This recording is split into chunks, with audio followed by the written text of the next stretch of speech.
Hi friends, welcome to our channel. ఈరోజు notification చాలా మంచి నోటిఫికేషన్. వీడియోని పూర్తిగా ఎండ్ వరకు చూడండి, ఎక్కడ స్కిప్ చేయకుండా. ఈ యొక్క వీడియోకి మినిమం 50 లైక్స్ అయితే కోరుకోవడం జరుగుతుంది. ప్రతి ఒక్కరు కూడా లైక్ చేయడం మాత్రం మర్చిపోద్దు. లైక్ చేయడం వల్ల నాకు ఎంతో బూస్ట్ అండ్ ఎంకరేజ్మెంట్ ఇచ్చినట్టుగా ఉంటుంది కాబట్టి ప్రతి ఒక్కరు కూడా లైక్ చేయండి. అలాగే ఈరోజు నోటిఫికేషన్ వచ్చేసరికి మనకి ఈబే కంపెనీ నుంచి ఈ యొక్క వేకెన్సీ అయితే రావడం జరిగింది. కస్టమర్ సర్వీస్ స్పెషల్ లిస్ట్ కింద ఈ యొక్క వేకెన్సీ అయితే రిలీజ్ చేయడం జరిగింది. సో మీకైతే ఫ్రెషర్స్ అందరూ అర్హులని ఇవ్వడం జరిగింది. అలాగే ఎగ్జామినేషన్ ఫీజు అనేది ఏమీ ఉండదు. సో ఎగ్జామ్ అనేది కూడా ఉండదు అనమాట. అలాగే అప్లికేషన్ ఫీజు ఏమి ఉండదు. సో మీకైతే అప్లై ప్రాసెస్ పూర్తిగా చెప్పడం జరిగింది. నెలకు జీతం 31,500 వరకు కూడా ఇవ్వడం జరుగుతుంది.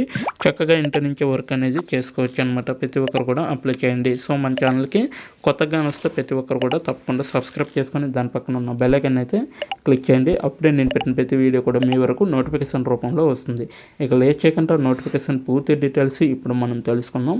ఎక్కడ స్కిప్ చేయకుండా చూడండి. ఇక్కడ చూడండి, రైట్ సైడ్లో మనకి లెఫ్ట్ సైడ్లో ఈబే కంపెనీ అనేది లోగో ఇవ్వడం జరిగింది. సో కస్టమర్ సర్వీసెస్ స్పెషలిస్ట్ ఇదైతే ముంబై భారతదేశంలో ఉంటుందన్నమాట. వినియోగదారుల సేవా సంస్థగా ఇదైతే క్రియేట్ చేయబడడం జరిగింది. సో ఇది ఒక హైబ్రిడ్ కంపెనీ అనమాట.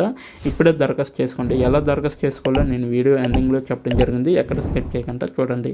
సో ఇక్కడ చూడండి, మనకి బాధ్యతలు వచ్చేసరికి కస్టమర్లు ఈమెయిల్ మరియు చాట్ ఛానల్తో రోజువారీ రియాక్టివ్ సమస్యలను నిర్వహించాలన్నమాట. అవుట్రీచ్ ఫోన్ కావచ్చు, ఏదైనా కూడా మీరు సమస్యలు ఏవైతే ఉంటాయో వాటిని పరిష్కరించే విధంగా ఉండాలి. అప్పగించిన పనులు మరియు బాధ్యతలను సకాలంలో మరియు సమర్థవంతంగా పూర్తి చేసే విధంగా ఉండాలి.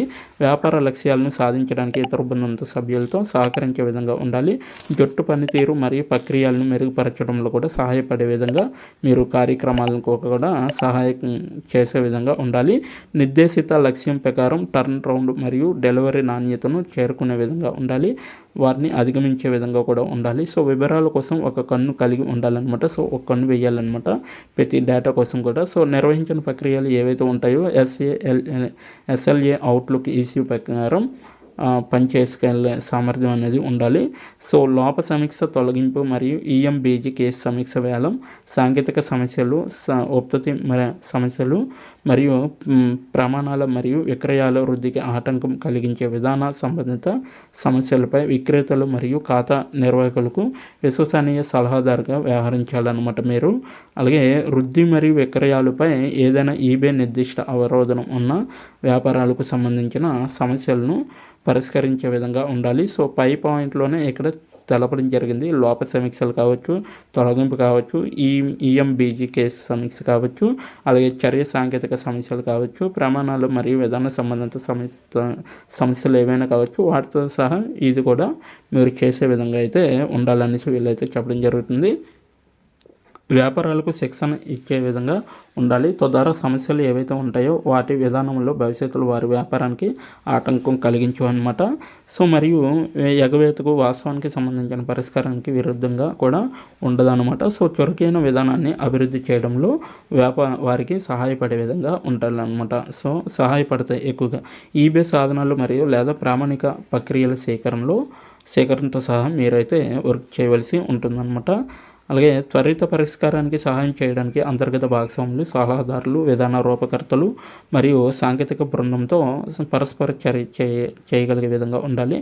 అలాగే అధిక స్థాయి వివరాలు మరియు ఖచ్చితత్వాన్ని కొనసాగిస్తే ఈబే మరియు కస్టమర్ మధ్య విశ్వసనీయ సంబంధాన్ని ఏర్పరచుకునే విధంగా ఉండాలి.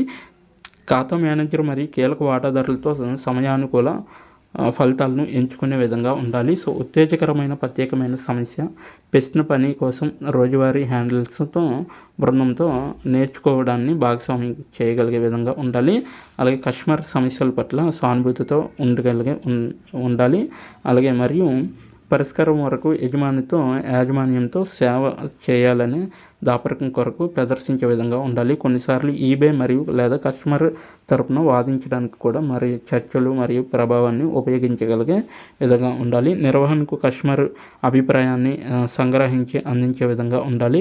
ఉపపత్తి విధాన సమాచారం, విద్య, రూల్ అవుట్లతో కస్టమర్లకు అవుట్రీచ్తో సహా అవుట్రీచ్ కార్యకలాపాలను అవుట్బౌండ్ ఫోన్ మరియు లేదా ఈమెయిల్ నిర్వహించగలిగే విధంగా ఉండాలి. అధిక నాణ్యత గల విక్రేతల కోసం స్థిరమైన వ్యాపార వృద్ధిని పెంచడానికి మరియు ఆరోగ్యవంతమైన అగ్రస్థానాన్ని కొనసాగించడానికి కస్టమర్లకు అవుట్ రీచ్ చేయగలిగే విధంగా ఉండాలి. సో విక్రేత సంఘం అన్నమాట. ఉదాహరణకు కస్టమర్లు తమ ఖాతాలో పురోగతిని ఆటంకం కలిగించే విధానాలకు సంబంధించిన కోచ్ లేదా విక్రయాల పరిమితి ఉల్లంఘించిన జాబితాలను సరిచేయడానికి మద్దతు ఇవ్వడం అనేది చాలా అవసరం. ఉల్లంఘనలకు నివారించడానికి ఉత్తమ పద్ధతులను భాగస్వామ్యం చేయడం అనేవి మొదలైనవి ఇటువంటివి కూడా మీరు చేయవలసి ఉంటుందన్నమాట. హ్యాండింగ్ ఎక్సలేషన్ మరియు సంక్లిష్టమైన క్లేసులు ఏవైతే ఉంటాయో అవి మీరు హ్యాండిల్ చేసే విధంగా ఉండాలి. ప్రాసెస్ గ్యాప్లను గుర్తించగలిగే విధంగా ఉండాలి. విక్రేత కొనుగోలు చేసేవారికి సహాయపడే విధంగా ఉండాలి. అంతర్దృష్టులను ప్రాసెస్ మెరుగుదలని ఎంచుకునే విధంగా ఉండాలి. కస్టమర్ విచారణలకు సంతృప్తిపరచడానికి అందుబాటులో ఉన్న వనరులను ఉపయోగించి సమాచారాన్ని పరిశోధించే విధంగా అయితే మీరు వర్క్ చేయవలసి ఉంటుంది. అధిక రెజ్యులేషన్ 0% అన్నమాట. సో స్వీయ మరియు వ్యాపార లక్ష్యాలను చేరుకోవడానికి జట్టులో న్యాయవాదిగా ఉండేలా చూసుకోవాలన్నమాట. అయితే అర్హత నైపుణ్యాలు చూసుకుంటే ఇక్కడ క్లియర్గా మెన్షన్ చేయడం జరిగింది. గ్రాడ్యుయేట్ చేసిన వాళ్ళు కంపల్సరీగా అప్లై చేసుకోవచ్చు. బలమైన పరిశీలన మరియు సమస్య పరిష్కార నైపుణ్యాలను ప్రదర్శించే విధంగా అయితే ఉండాలన్నమాట.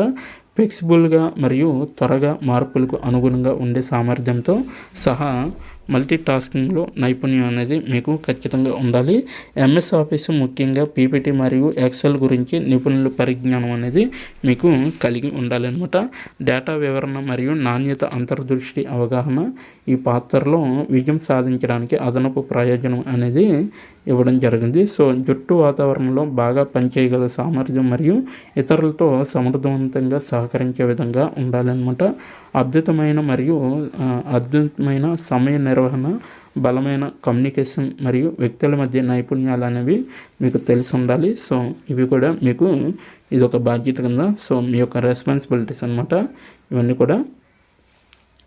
అలాగే సానుకూల దృక్పథంతో స్వీయ ప్రారంభికుడై ఉండాలి. ఎల్లప్పుడూ ప్రొఫెషనల్గా ఉండగలిగే సామర్థ్యం ఉండాలి. కస్టమర్కు ఈ పరిష్కారాన్ని అందించడానికి జవాబుదారీతనం ఎక్కువగా ఉంటుందన్నమాట. సో ఈ విధంగా కూడా మీరు వర్క్ చేయవలసి ఉంటుంది. Customer service, commerce handling, email లేదా చాట్ సర్వీసుల్లో కూడా 5 సంవత్సరాల అనుభవం అనేది ఉండాలి. కస్టమర్ ఫిర్యాదులు నిర్వహించడంలో అనుభవం ఒక ప్రయోజనం అన్నమాట.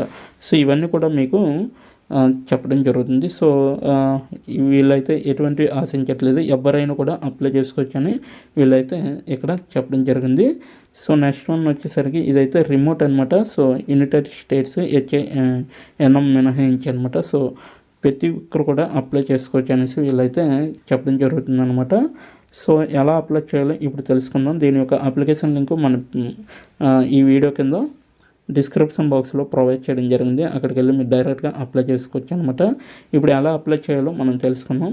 సో ఇప్పుడే దరఖాస్తు చేసుకోండి దానిపైన క్లిక్ చేస్తే నెక్స్ట్ పేజ్ అనేది ఈ విధంగా మనకి వస్తుందన్నమాట. ఇక్కడ చూడొచ్చు మీరు, ఇక్కడ చూడండి మనకైతే ఈ విధంగా లోడ్ అవుతుంది పేజీ అనేది. సో మీరైతే అప్లై ఆన్లైన్ లింక్ అనేది ఓపెన్ చేసి మీరు డైరెక్ట్గా అప్లై చేసుకోవచ్చు.